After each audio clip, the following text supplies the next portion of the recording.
8 पैकी 6 मागण्या मान्य करत सरकारनं काही जी.आर देखील काढले आणि त्याचसोबत मनोज जरांगे पाटील यांनी आपलं उपोषण मागे घेतलं। याच संदर्भात आपण बोलणार आहोत। ओबीसी नेते लक्ष्मण हाके आपल्यासोबत आहेत। लक्ष्मणजी, स्वागत तुमचं न्यूज 18 लोकमत मध्ये। तर 8 पैकी 6 मागण्या तर मान्य झालेल्या आहेत। आपण याच संदर्भात काही दिवसांपूर्वी सुद्धा बोललेलो होतो। तुम्ही देखील म्हणाला होतात आम्ही देखील संघर्ष करणार, रस्त्यावरती उतरणार। आता यानंतर तुमची भूमिका काय? यानंतर आमच्या समोर 2 पर्याय आहेत। एक न्यायालयाचा दरवाजा ठोठावणं आणि दुसरी रस्त्यावरची लढाई लढणं।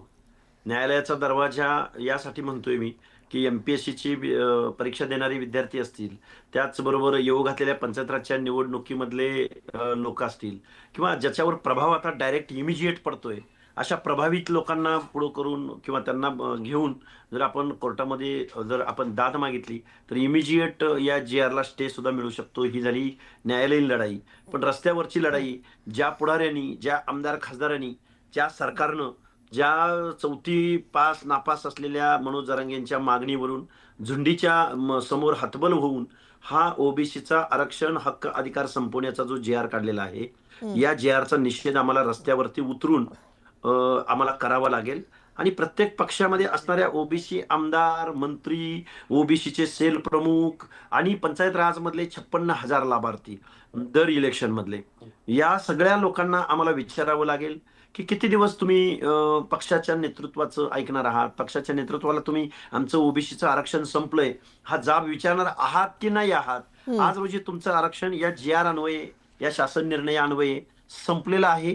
हे मला जेवढा जी.आर कळालाय, मला जेवढं ज्ञान आहे, त्या ज्ञानानिशी या जी.आर द्वारे महाराष्ट्र शासनानं फक्त ओबीसीचं आरक्षण संपवलेलं नाही, तर ओबीसी आरक्षणाबरोबरच एससी आणि एसटीचं सुद्धा त्याच्या सुद्धा आरक्षणाला या जी.आर द्वारे थ्रेड्स पोहोचलेले आहेत। हे मी पूर्ण जबाबदारीने तुम्हाला सांगू इच्छितो, सांगू शकतो। बरं, मात्र लक्ष्मणजी, काही ओबीसी नेते आणि त्यांच्या संघटना म्हणतात की या शासन निर्णयामुळे ओबीसीला कुठलाही आरक्षणाला धक्का लागत नाही, त्यामुळे आमची काही हरकत नाहीये। धक्का कसा लागत नाही त्या मंडळींनी पुढे येऊन सांगितलं पाहिजे। खरं तर धक्का तर पोचलेला आहे, धक्का तर लागलेला आहे। आणि हे बघा ना, इथं सरळ म्हणलंय मराठा समाजास जात प्रमाणपत्र मिळण्याच्या प्रक्रियेत अधिक सुलभता यावी याकरिता शासन खालील प्रमाणे निर्णय घेत आहे। मॅडम मला सांगा, गावामध्ये एका माणसाकडे कुणब्याचं सर्टिफिकेट आहे, मग सर्टिफिकेट मागणारा माणूस जर त्याच्याकडे गेला, तो गावातील असेल, नात्यातील असेल आणि कुळातील असेल, आणि त्याच्या बाबतीत जर त्या माणसानं ऍफिडेव्हिट दिलं तर त्या माणसाला ते सर्टिफिकेट मिळणार आहे। मग आजपर्यंत जे बोगस सर्टिफिकेट महाराष्ट्रामध्ये लाखो काढली गेलेली आहेत, त्या बोगस सर्टिफिकेटना एक प्रकारे व्हॅलिड करणं आणि अशा पद्धतीनं टेबला खालून म्हणजे अवैधरित्या जे सर्टिफिकेट काढत होते त्यांना या महाराष्ट्र शासनाच्या जी.आर अन्वये बळ मिळालेलं आहे आणि त्यांना रेड कार्पेट घातला गेलेला आहे। अजून एका प्रश्नाकडे मी तुमचं लक्ष वेधू इच्छितो की सुशील कुमार शिंदे तत्कालीन मुख्यमंत्री महाराष्ट्राचे 2004 साली जो जी.आर काढला होता, तो जी.आर असा होता, एकतर कुणबी असेल तर त्यांना सर्टिफिकेट द्या, दुसरा कुणबी मराठा असेल जॉईंटली, कुणबी मराठा असेल तर त्यांना सर्टिफिकेट द्या, जॉईंटली मराठा कुणबी असा असेल तर त्यांना जी.आर द्या, त्यांना ओबीसीचं सर्टिफिकेट द्या। पण आता 4था क्लॉज असा आलेला आहे की मराठा समाजाला हे सर्टिफिकेट द्या की त्याच्या कुळातील, नात्यातील, गोत्यातील जर एखाद्या माणसाकडे कुणब्याचं सर्टिफिकेट, म्हणतोय आम्ही कुणब्याचं सर्टिफिकेट असेल आणि त्याने जर ऍफिडेव्हिट दिलं तर त्याला सुद्धा सर्टिफिकेट द्या।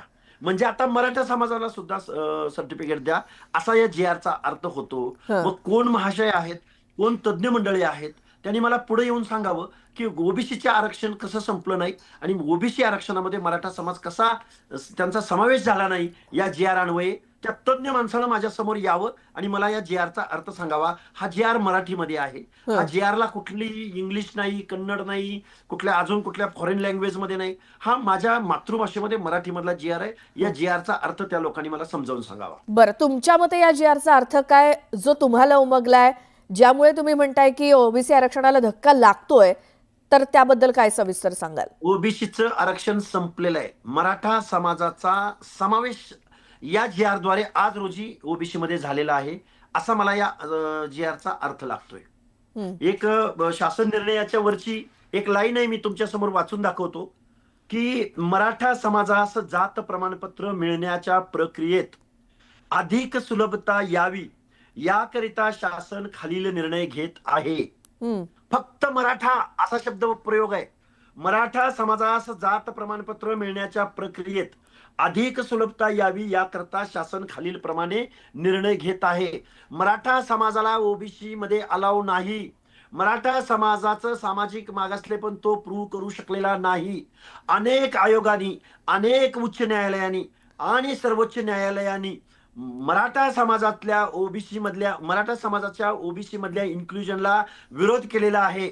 सोशल बॅकवर्डनेस नाकारलेलं आहे. हा कोर्ट ऑफ कंटेम्प्ट आहे.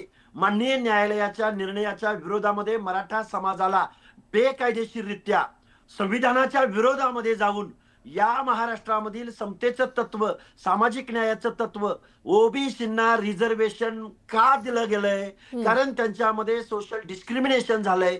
या तत्वाला हरताळ फासणारा हा शासन निर्णय आहे.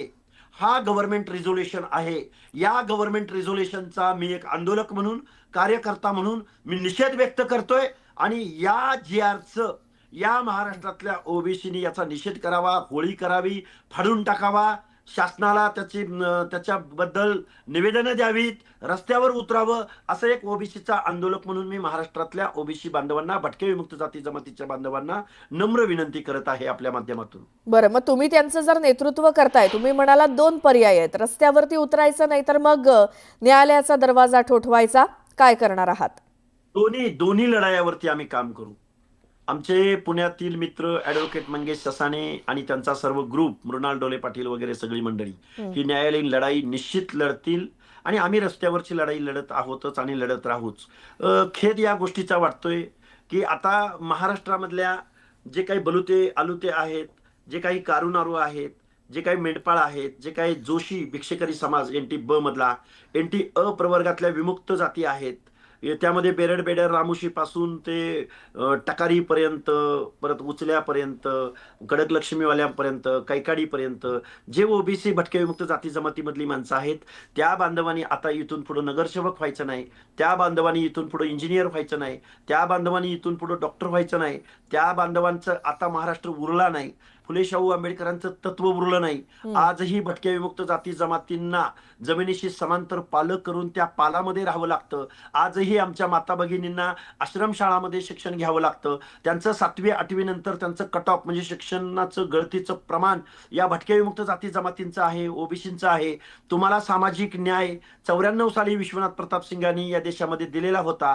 2004 साली सुशीलकुमार शिंदेच्या GR नं ते तुमचं अर्ध ओबीसीचं आरक्षण निघून गेलेलं होतं आणि 2025 साली या शासनानं हा जो GR काढलेला आहे, या GRच्या माध्यमातून महाराष्ट्रातल्या ओबीसीचं जे झोपडं होतं, आरक्षणाचं झोपडं होतं, सामाजिक न्याय देणारं झोपडं होतं, त्या झोपड्यामध्ये या महाराष्ट्रामधली डॉमिनंट कास्ट, शासक वर्ग, गावामध्ये दहशत माजवणारा, मोर्चानं मुंबईला येणारा, शासनाला वेठीस धरणारा, मुख्यमंत्र्याची आयमाय काढणारा, महाराष्ट्रामधल्या म्हणजे गावातला पॅनल प्रमुख, सरपंच, पाटील, जागीरदार, वतनदार या सगळ्या मंडळींनी, ज्या मंडळींनी महाराष्ट्राची व्यवस्था, महाराष्ट्राचा गावगाडा, महाराष्ट्राचं समाजमन ज्यांच्या ताब्यामध्ये नेहमी राहिलेलं आहे, त्याच माणसांनी आम्हाला कसं ओबीसी मधून मिळत नाही, कसं देत नाही बघू, असं म्हणून जे काही यामध्ये घुसखोरी केलेली आहे. आज रोजी ओबीसीचं आरक्षणाची झोपडी उद्ध्वस्त झालेली आहे.